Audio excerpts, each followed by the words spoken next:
Howdy, Cowboy Gamer here, and you're listening to the 14th episode of the Portable Gaming Podcast. Now, everybody has been looking forward to this day. Today is the $10 gift card giveaway, but I'm not just going to do it right now. No, I'm going to be mean. So, somewhere throughout this recording, I will pop in my question and what you have to do to get the $10 gift card. Now, it might not be the most fair of things, but this is the way I'm going to do the first one, and we'll see if demand increases, more subscribers, more views. Maybe I will do another one. I'll figure out a different way of doing it, but for now, we're going to do it my way, because I'm the one with the $10 gift card, and I'm going to do whatever I want, because this is my show. Yeah. But this has been a pretty good week. I know a couple of days because I'm doing this on Wednesday. Mario Maker comes out on Wednesday, so I've been playing a lot of games, but I'm definitely worried when Mario Maker comes out at the amount of time I will be spending on that.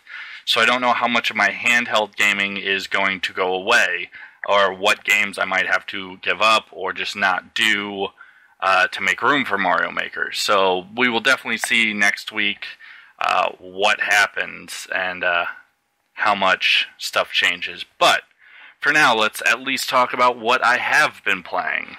On PC, I've got in a game of Dota yesterday on Clan Night, which was good. Sadly, I knew I was working late, so I was missing most of Clan Night, or at least the beginning of the games, so definitely got in towards the end and only got into one game, but wasn't a super great showing, not people-wise, just me playing-wise.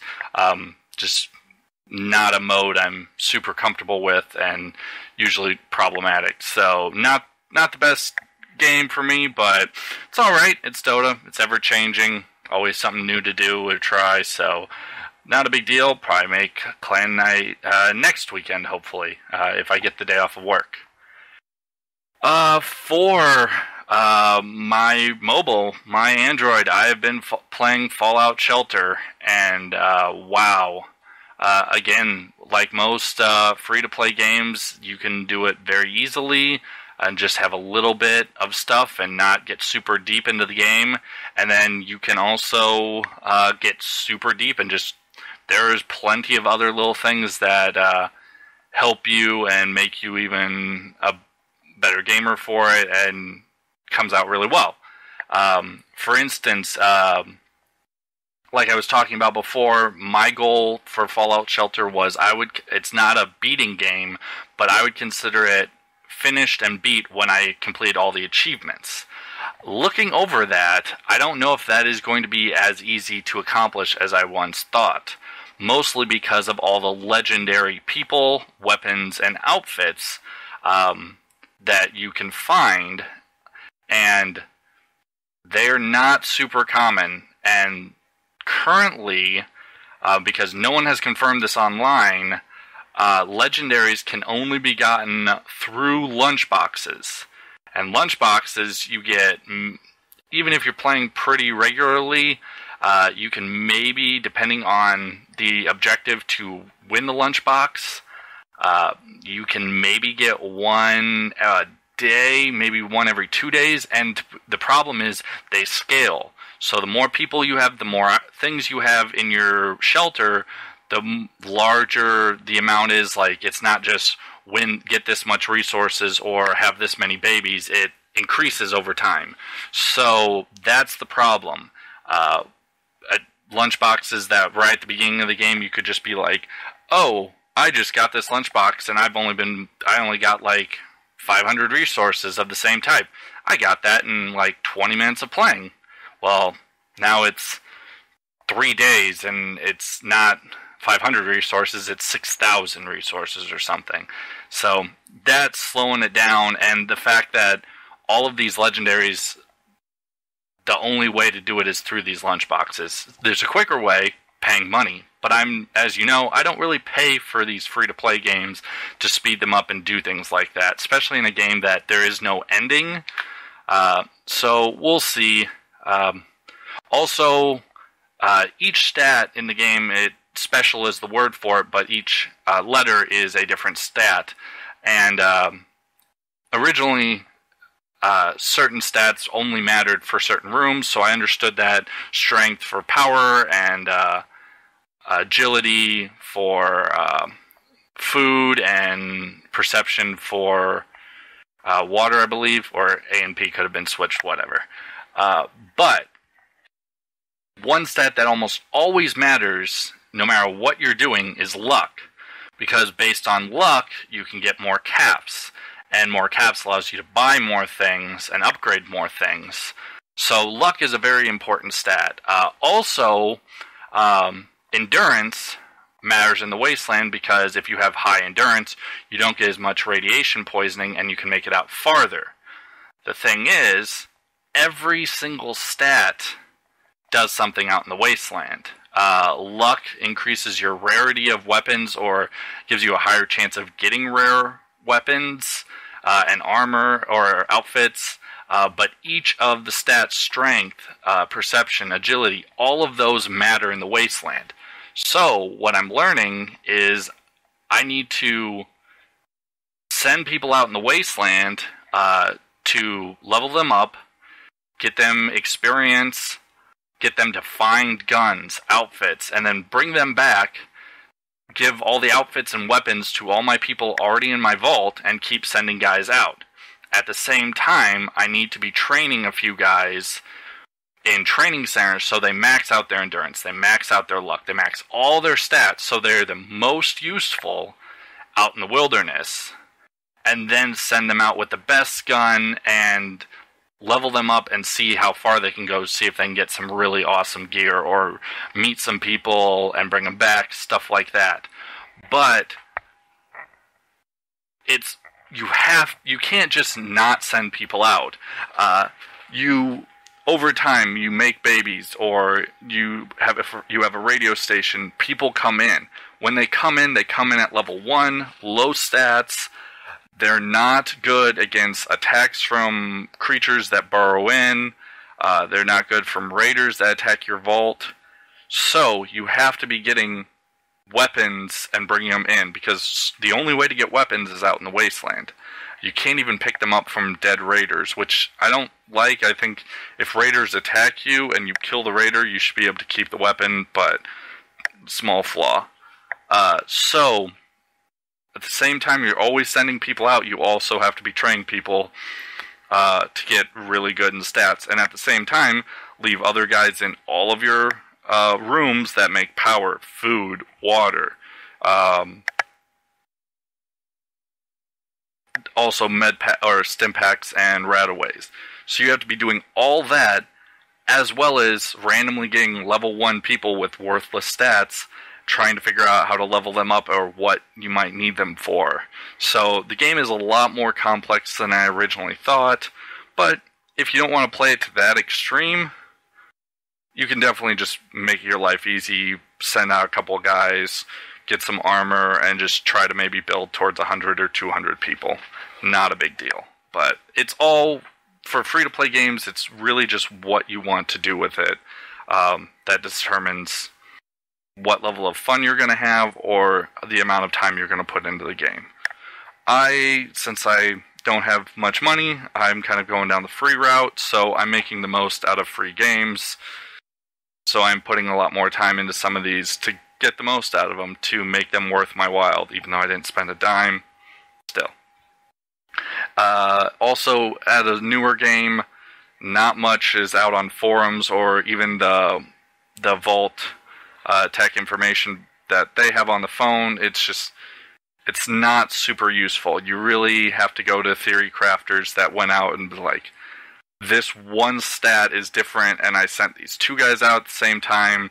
This is what one stat different, and this changed the game. And that helps out. So, yeah, just kind of sitting back and waiting on Fallout Shelter. I mean, my first guy is probably 2 to 3 weeks away from being max leveled in all my stats and up in the level 10 to 20s range, so it's going to be a while before he's ready, and hopefully I get a couple other guys by then that maybe get closer to, so we'll see. That's it for mobile. Hope you guys probably thought I was done on the rest, but no! Nintendo, Pokemon Shuffle, as always. Currently, there is a Safari still going on. There's a competition for a Mega Stone for a Sharpedo, which is cool. Not super desirable, though. Sharpedo has a base 60, which maxes out at 80 damage, which is worse than most guys I have at this point. Yes, it turns him into a Mega Evolve, but I don't know if it's super useful at this moment to get him. The other problem is, in the Safari Zone, and no one's confirmed this, but the odds and all the people talking, there's got to be something with it. You get a Sharpedo in Safari. Now, I've played the Safari now for a week and 3 days, so 10 days total. And I've seen a Sharpedo twice. And that is really horrible odds, especially when people are going in saying, I played it 5 times and saw 2 Sharpedos. Which leads people to believe that maybe depending on what Pokemon you're bringing into the fight determines what Pokemon might show up. Now, this is not confirmed. No Pokemon Shuffle site has said, yes, whatever Pokemon you bring into this fight determines the percentage chance of seeing these Pokemon. But after seeing all the forums and all the posts and all these people having problems finding a Sharpedo and all these other people finding it on the first try, and some of the people that aren't finding it are seriously like, I used 50 hearts and I saw Sharpedo 1. That's the type of forum posts which are insane. And other people like, I don't know what your problem is. I used this Pokemon, this Pokemon, this Pokemon, and got it once. The problem is that there's not enough people posting which Pokemon they were using when they found Sharpedo. And so I'm trying different Pokemon types, and I will say, I used one group. I used that group for 4 days. Never saw, not a Sharpedo, it was a different Pokemon. Never saw him once in those 4 days. Next day, I was trying to find the Sharpedo, so I swapped out a Pokemon. Second one I did, I found one of the other Safari Pokemon that I hadn't seen in 4 days. So I was like, okay, this swapping out matters. But still, I haven't figured out what Pokemon I need in my group of 3 to see that Sharpedo or bring up the percentage chance that I'll see it. So I'm hoping someone can find that, but that's kind of crazy and adds a whole new level to this game, especially considering there's only a week left to get the Mega Stone for the Sharpedo, or less than that. But again, with how much trouble the Safari's being, I don't know if I'm going to actually try to win this Mega Stone. I know I usually do try the competitions, but again, like I said, it's not a super great upgrade. It's still low damage, and even factoring in the team that might use a Sharpedo as a Mega Evolve, I don't have one. I have 4 better Pokemon than it already. Even my worst Mega Evolve is better than him, so I'm not seeing a reason to have it. So I'm still going to try on the Safari Zone. I'm going to try and get one, and then if I do, I'll work on getting doing the competition. But if I don't this week, oh well, not a big deal to me.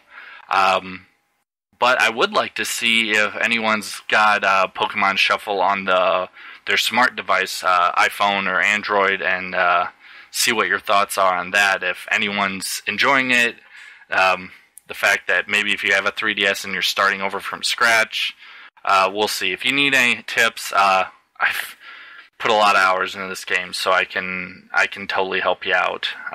As if you listen to my podcast for the last 6 episodes, all I've talked about is Pokemon Shuffle a lot. So Let's switch over to the Vita. Putting in a lot more time on the Vita. Not as much as I was before, because obviously Fallout Shelter took some time, but on the Vita, I have been playing Xeodrifter. I said I was going to, and got it with my PlayStation Plus subscription, so I got it for free. Only been playing it for a week. It is really, really hard. It is Metroidvania, so you can go random places, and maybe you'll go into a boss fight or meet a guy that's super strong and you're not even leveled up close to him yet to handle him. So it's really just trial and error of figuring out what plant you go to first, finding that boss, killing it, and then figuring out what next plant. So currently, I've put a lot of time into it, but I've gotten through what I believe to be the first planet that you need to go to and the easiest planet you go to power up. So I've done that, killed the boss, and currently I'm trying to figure out what is the second planet. I think I have it narrowed down. I played it a little bit more today, but it's still just really hard. So I'm still debating on if it is the next planet to go to. I might just put some more time and try and get past the parts that are slowing me down, but I think I'm on the right track. But again, Metroidvania, you don't have to do it in exact order, and sometimes you really have to go back because you don't have the weapon or the item to get through a part. So that's very important, but art style is not too bad, not the greatest of music. It started to have some good music and then just petered off after the next level, so not super happy about that, but I guess maybe I've been playing too many Nintendo games. I'm so used to some of the easier ones being more geared towards kids, so Xeodrifter's a little hard for me, but we'll see.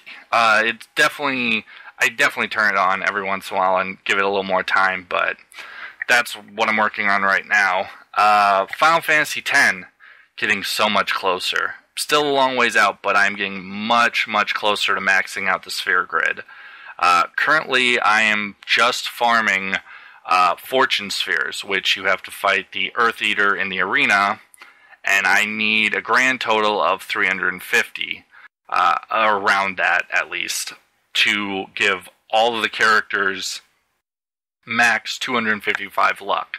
I'm about halfway right now, so I've got Auron, Kimahri, Tidus are all, and I think Wakka is finished with the luck portion, and then I'm getting all the rest of their stats maxed out. So, also, you just gotta play the Earth Eater a whole bunch to gain experience too. So I'm getting the fortune spheres and I'm getting the sphere levels so that I can level up people around the grid and complete the grid. So that's still a thing. I'm definitely not playing it as much as I wanted to. It's definitely on the back burner of all my games, especially with Pokemon Shuffle having hearts that you have to use, and Fallout Shelter is Fallout Shelter's taking a bit of my time, but still, it's a thing. So we'll see what next week holds, especially with Mario Maker. Just because Mario Maker sounds like it's going to be such a great game and so time-consuming as I try and design levels, I might have to give up maybe Xeodrifter or Final Fantasy X for a while. We'll see. But on to gaming news. Gaming news for this week, some announcements kind of things, but still, it's okay. There's some interesting things I found. Not much on the Amiibo front. It's pretty much all been announced. One interesting aspect, the 3-pack, the one with Duck Hunt Dog, Rob the Robot, and Mr. Game & Watch. The fact that they seemed like they have tons of pre-orders available, and it wasn't just getting sold out in like immediately in 1 hour, 2 hour. All the pre-orders were sold out. At least bodes well for Nintendo. It seems like they might finally have figured out the amount that they need to produce so that the scalpers don't just go nuts, so that they can get them to the consumers, so the people can get what they want. No more of this, I couldn't get any of this amiibo because it doesn't exist anywhere but online, and everyone bought them all out in the first 10 minutes. No more of this, hopefully. Time will tell. We'll see if it picks up and gets a little better, or stays this good over the next couple of months, and as the holiday progresses, and with the rest of Amiibo. But we'll see. Big news. Even though we don't know exactly if the NX is going to be a handheld or not, but Pikmin 4 was officially announced by Shigeru Miyamoto, but no word is yet on what console it will be on, if it will be a Wii U, an NX, 3DS if possible, would be insane. But since there's already a Pikmin on the Wii U, a lot of people are thinking that they're finishing it off, but they're just trying to get a whole bunch of good games in, so that the opening lineup for the NX is going to be pretty awesome. If the NX does turn into a dual console, then we're still talking about Pikmin 4 on a handheld, which matters to you guys. But again, time will tell. The one interesting thing, there were some random websites that were that when they announced this said the boss of Nintendo, Shigeru Miyamoto, which I think it's just a typo. I mean, he's kind of the dual boss at the moment, but I'm wondering if anyone knows something we don't, and it may be a Freudian slip, but I'm wondering if, since Shigeru Miyamoto made the announcement, if maybe he's not just going to be a dual boss anymore. Maybe he's what people are wanting to be, the next CEO of Nintendo. We'll see. That's who my vote goes towards, but I have no say in this matter, and I don't think a petition's going to matter either. Another interesting piece of news, we have, it's not announced, but it's not announced that it is coming to the 3DS, but it's a Kickstarter. It's called Cyber Rider and the Star Sheriffs, which the title made me laugh just a little bit, but it's a 2D, 16-bit style run-and-gun shoot-'em-up type game. They were about 1/3 after a couple of days, so I'm pretty sure this could get all the way up to the 75,000 mark. But if it does, it sounds like it is going to be on the 3DS. Not a big fan of all these companies going to Kickstarter to try and get their games funded to cut out some of the costs, not taking the chance on their game on making a good enough game. But yeah, it may not be announced for the 3DS, but it's still kind of cool, even if it's 2 years out from being made, or even a year and a half. Maybe like that bloodstained Castlevania game that we're all waiting for, and proud of any of you guys that backed it, and look forward to talking about that a ton. I've been watching some of the Igavania website, which was the Kickstarter, and just seeing blog posts and stuff, but there hasn't been too much since the Twitch stream with Keiji Inafune and Iga. So we'll just wait and see what comes out of that. Now that Xeodrifter is out on PlayStation Vita as well, Renegade Kid seems to be hardcore back in development for Treasure Knots. I know since Xeodrifter was on 3DS and then on Sony, I know they had to put a lot of time and effort making sure, and they probably are still just waiting. Maybe a guy or two is still sitting on any problems that Vita or any Sony device might be having, so they can fix that and keep that going if there is any problems. I haven't seen anything on my copy, so there might not be, but in case there is any, and then the rest of their team is probably hardcore on Treasure Knots, so that sounds good, but that's just a classic 2D platformer game, so, but you can go spelunking. There is going to be cooperative multiplayer, local play, and download play, so it sounds like one person can have the game and the other person can get a copy of the game while in local play. So we'll see about that. Otherwise, swords and equipments, bombs, stuff like that, and then power-ups and unlockable stuff. So, interesting game. Not super on board, but I was liking all the love Xeodrifter was getting, so I might take a look at Renegade Kid a little bit more and see if they are the company that needs to be watched for new awesome games coming out, maybe like similar to Yacht Club. The final piece of Nintendo news I have is kind of weird, and I usually don't make announcements for people in games, like fighting games having, oh, this character was announced, but Toon Link was announced to be available in Hyrule Warriors Legends for the 3DS, which doesn't come out till 2016. But why is this important? Well, in the link, it says there is going to be a transfer between if you have a copy of the Wii U and the 3DS, which is able to unlock him. So, there is some sort of transfer mechanism built into the Wii U and 3DS for a single game. The amount of transfer is what I'm curious about. If it just does like, oh, you have all these you bought all these DLCs for Hyrule Warriors on the Wii U, so we're going to unlock all these characters on the 3DS. Okay, worst possible one that it could have happened, but it's semi-good.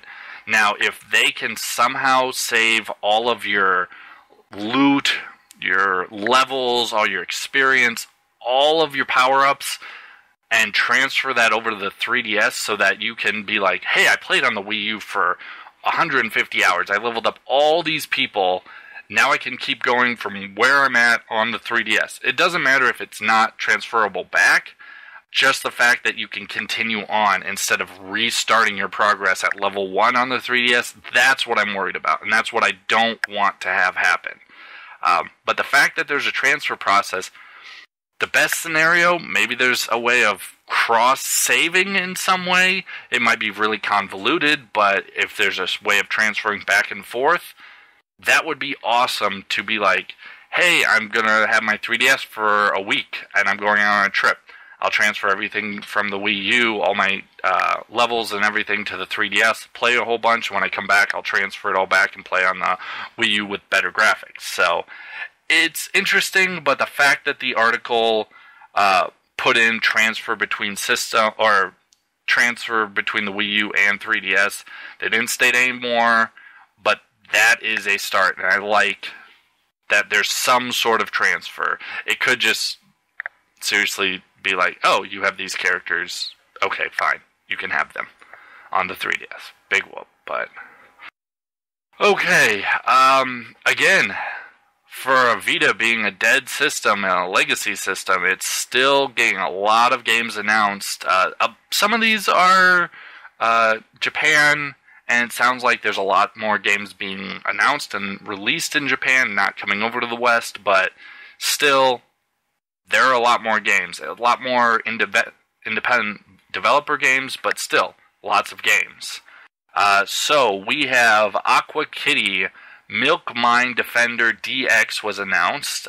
This is a underwater 2D side-scrolling submarine shooter, and I am almost sold on this game. Like, if I have a little bit of money, I would try and get this. The the title of Aqua Kitty. If these are kitties in submarines, and if there's any awesome sound effect like a cat meowing every time it hit or some sort of cool hook, I'm totally going to look into getting this game. Graphics don't be super amazing. 16-bit I'm pretty happy with, but just it's an interesting idea, so it at least caught my eye. Drive was announced. I checked out some of the footage. I know it's early in development, it seems like, but what I saw did not make me super excited. I mean, yes, it's a handheld, but it just looked really sad. Very polygonal.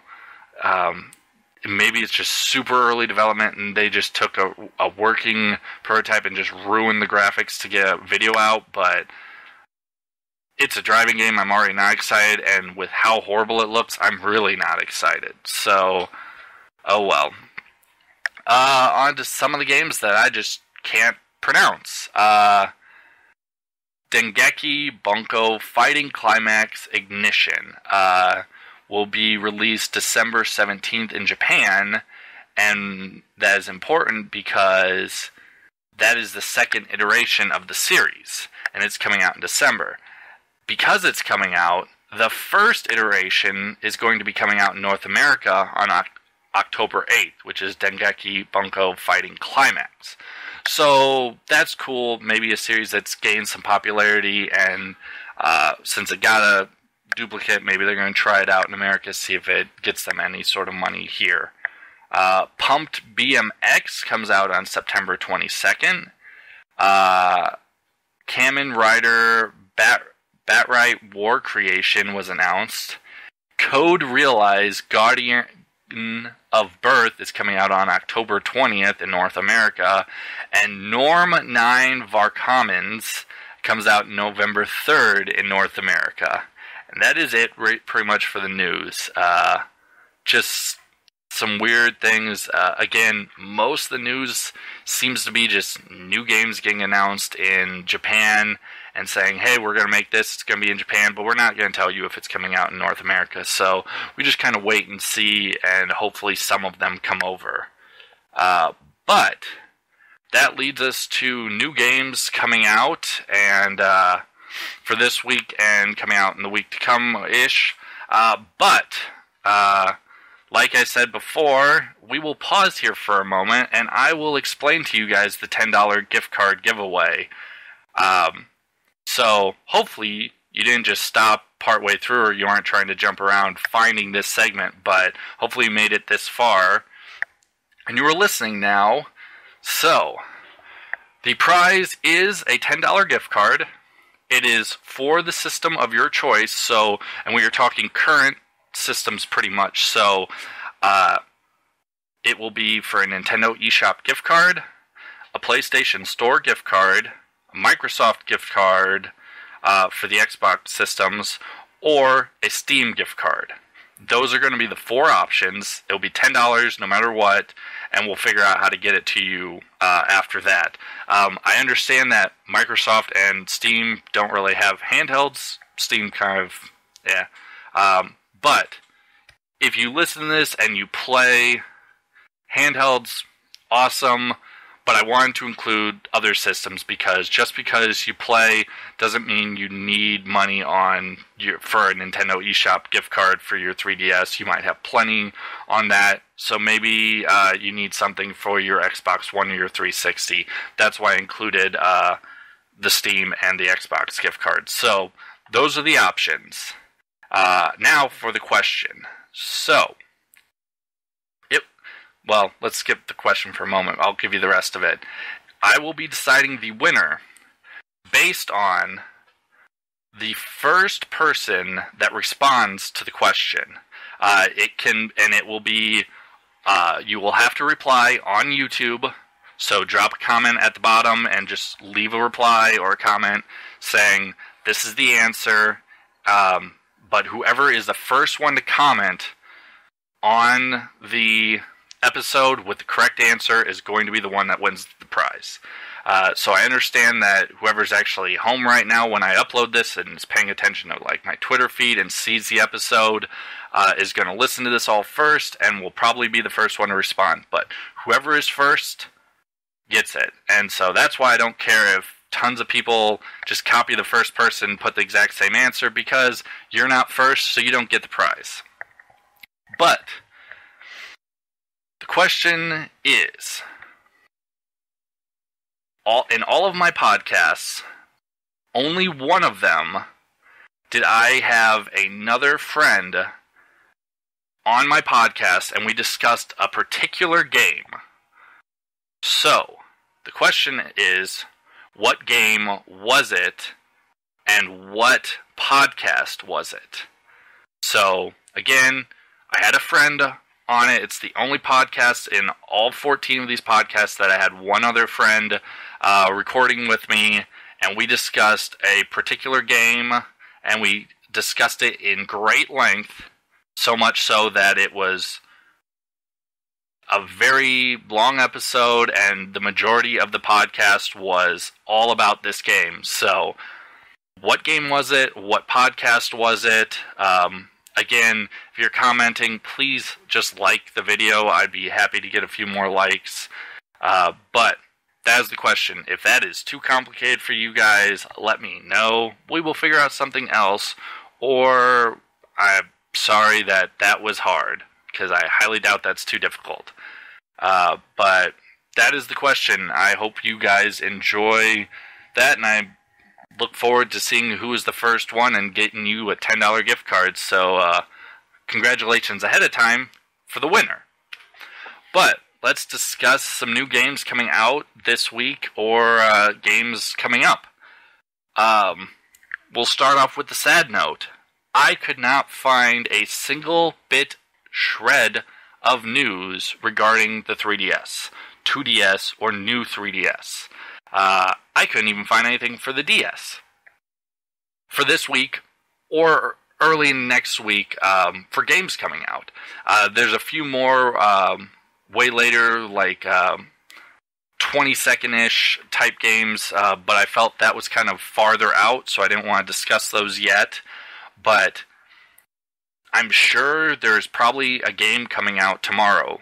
And that's the problem, is I'm doing this episode on Wednesday. It just happened to be the one day I could record this week. I usually would rather do it Thursday, Friday, because Thursday, more outlets and Nintendo puts out their eShop, and they're like, hey, these are all the games we put out on Thursday. This is what's coming out on 3DS Virtual Console. These are the themes. These are the sales that we're doing. But lately, they've just been dwindling. And I know part of that could be just losing out with the CEO and his passing, which it saddens me, but it seems like Nintendo is suffering. Just in still releasing games. I know they've been suffering and not getting out as many games as any other company, pretty much. But lately, especially on their 3DS, which is weird because it sold a lot more million units than the Wii U. But Thursday, when I come up to the games, I look on the eShop, I see a ton of Wii U titles, a couple of Virtual Console Wii U titles, and then I see the 3DS, and it's usually one game came out today, and maybe one Virtual Console game, or an indie game. And sometimes it's like last week, I think there was one new game, and that was it. There weren't any themes, and there was like 6 games on sale. So that's really saddening me. Maybe I'll do a quick edit to this, or a quick update and send out another podcast 14.1 or whatever, and just do a 5-minute clip on games tomorrow that actually come out, if there are any. But yeah, that's really saddening me. Especially, I don't have money really, so I can't buy these things anyway. But for a while it seemed like every week Nintendo popped out a new Virtual Console game, and a new indie game, and a new first party game, and it just was like, yeah, a couple of things, there were some themes, but it just seemed like they had more every week, and now it's just trickles, like one, instead of a few items, it's just like one if we're lucky, or if we've been good, which not super happy about. But Vita, let's talk about a few more games that at least are coming out. I mean, it's still not much, but at least we got some stuff. So, new games out as of yesterday on Tuesday for the Vita. Fat City, Broken Sword 5, The Serpent's Curse, and One Piece Pirate Warrior 3. And then coming out on Friday is Curses and Chaos for the Vita. So, not super bad. At least they've got some games. And again, there's probably going to be a couple more. But with indies, pretty much no one makes promises, because they're like, oh, you finished this game, we have no game this week, you're going out right away. Or, oh, we already have 3 other companies that finished their games, so this week's full, you're going next week. I understand that, but man, it's sad with all the third-party support Nintendo is not getting, and how much the Vita is getting it, and how little the sales are on the Vita. I like that they're going to bring out the new colors coming out for the Model 2s, and we'll see if that generates anything, if it changes anything. For being a legacy console, I'm still surprised at how much Sony's dropping into their Vita on occasion. It seems like some weeks they're just like, we're kind of not doing anything with the Vita. Our apps are just going to expire and not going to be useful anymore. But oh yeah, we're going to sink a lot of money into coloring our Vitas. So it's worked for Nintendo. I mean, they put out a lot of different models and color scheme and then get some sales. But yeah, that has been it for Portable Gaming Podcast number 14. Again, congratulations to whoever wins the $10 gift card. I know this seems kind of weird, me giving out a giveaway, especially with being such a small channel. I mean, I have another friend that has a much bigger channel on YouTube and gets a lot more views than me each week, and on every thing, he's even had some videos that broke 1 million, but he doesn't do giveaways. Maybe it's time he should, but and I am working on figuring out a way of getting a capture device for my Wii U, so that I can put up some gameplay of Super Mario Maker on my page. I might put up some Dota 2 stuff of me playing. I've worked out a couple of new kinks with Windows 10, so we'll see if that becomes possible. Hopefully in the next couple of weeks I'll put up a lot more content, but just trying out a bunch of different things right now, and trying to get it all working, and once it's working, trying to make it give a continuous flow and not just work for a week or so. So that's what I'm dealing with right now. Besides having 2 other jobs, pretty much. But hope you guys enjoyed this episode. If you did like it, please leave a comment.